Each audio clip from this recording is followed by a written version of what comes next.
Sa Good Vibes, isa ka manong prutas sa Barangay Banago sa Bacolod ang wala na nagagamit sang plastik. Ato na siya kilalahon sa report ni Romeo Subaldo.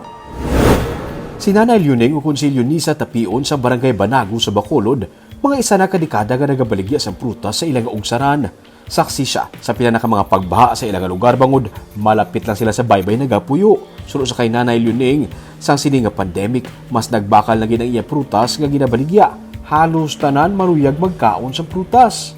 Tod sa pandemic, mas nagdamo ang customer. Pag iduo, customer ko. Kaya ang prutas ko na agad sir, ang kapayas ko na. Oh. Maubos ko na yung tatlo kabil. Ginakihan ko, nagpulo-pulo man sir mo. Oo. Ang kapayas. Kaya kinilo na ang bakal ko.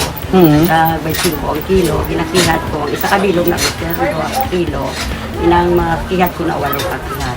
Imbis nga plastic, yaho ang ginabutangan niya. Ginapahulam niya lang ini kag ginabalik man dayon. Pwede man sa mga dahon sang saging pareho sini.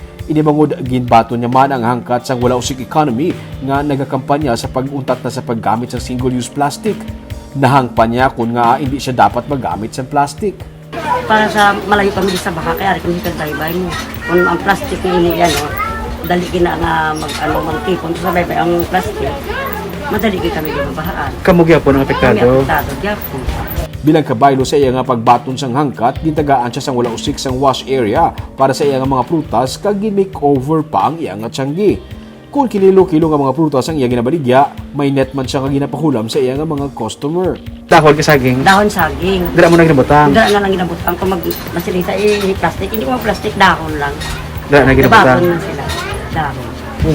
May nasama plastic. Plastic na din ako, hindi sa muna mo.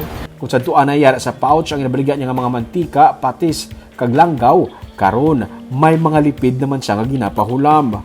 Magluwas kay Nanay Luneng, may napulo pa kay iban nga mga magagmay nga mga negosyante nga nagbaton sa hangkat sang wala usik economy para mapangapinan ang nagapabilin pa nga dunang manggad.